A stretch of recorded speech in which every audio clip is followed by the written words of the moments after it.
Alright, welcome to part 5, the relatively most easiest part of this. That is personal hygiene. That is a big part of cooking. You want to make sure, you ain't got no dirty stuff on your hands, or, uh, you know, gotta make sure you keep up with industry standards of, cooking properly. So, as you've probably seen this entire time, I've had my hair up in a tie that is probably not going to be suitable for work because you need like a hat or a hairnet at least. I have relatively long hair that goes way down my face, and you can't have that flopping over the wear, get dandruff or whatever or have your hair fall out into the customer's food or your family's food. You do not want that. That will cost your restaurant or your workplace money, and it will disgust your family members. I've had plenty of hair on my food in my time, and that can also just be because family personally, you know, things fall out every now and then. It's nothing major, but you do find it on food, and it's like you don't want to eat that because you don't want to waste the food. You gotta have to eat it, but family stuff. But in a restaurant, you cannot have that. It is a big no-no. That can potentially cost your job if you're not handling that properly.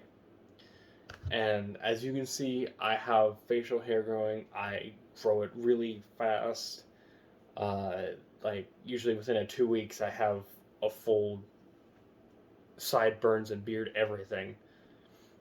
And I have a mustache. I have part growing right under my lip, above my chin hair, and you don't want that hair getting out either. So just for that, for simply simple sake, since I don't have a net, I'd advise using something like a mask.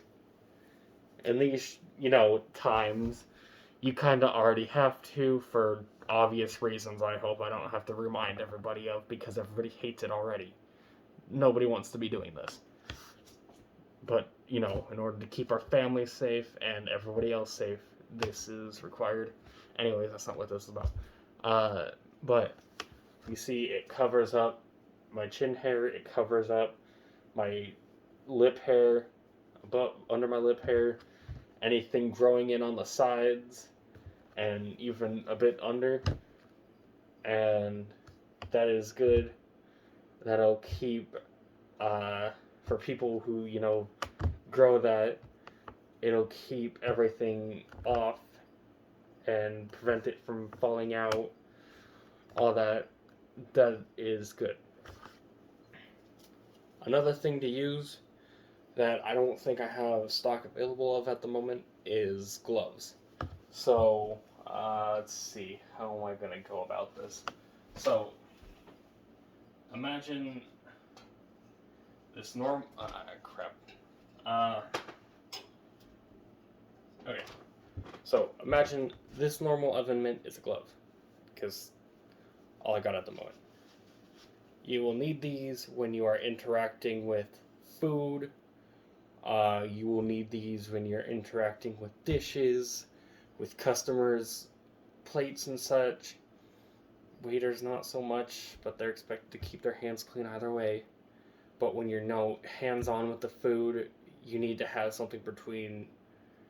No matter how good you wash your hands, you need to have something keeping a barrier between your bare hands, the skin of your hands, and the food you are given to either your family or other people. You don't want to spread germs, you don't want to spread viruses, you don't want to spread bacteria, none of that. That can also get you fired. But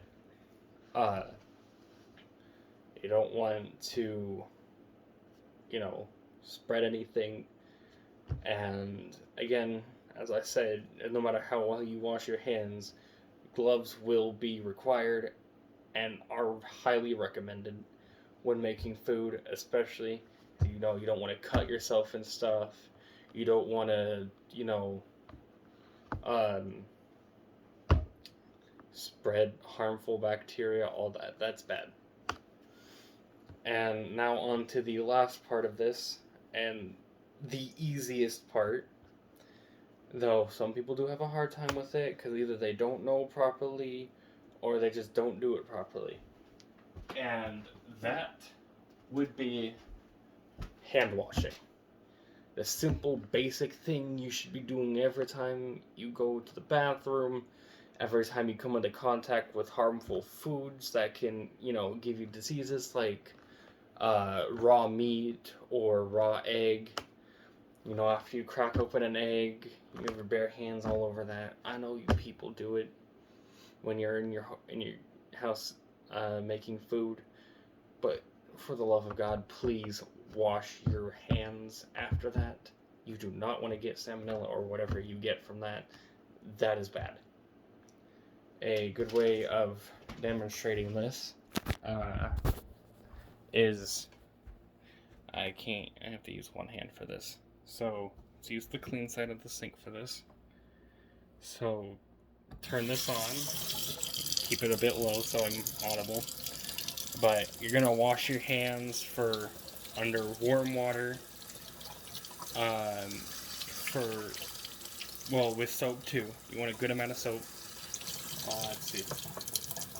So you have, good amount of soap. You want to get your wrists. You want to get in between your fingers. You want to get, every part of your hand, and you want to do that for a solid 15 seconds. And then once that is done,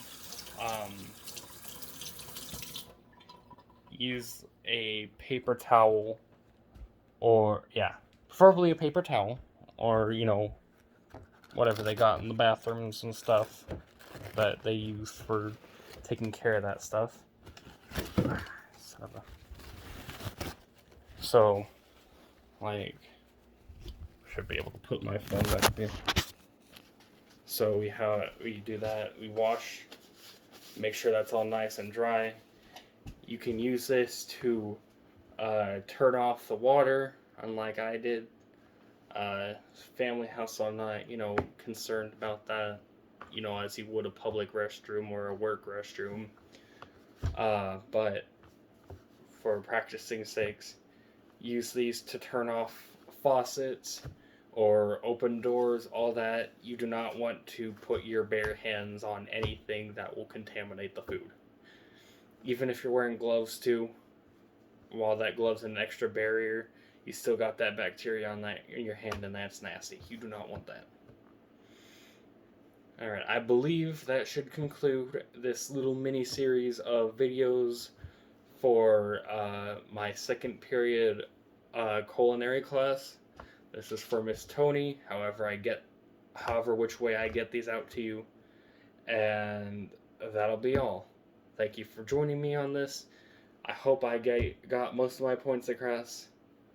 And that'll be all. Have a nice day.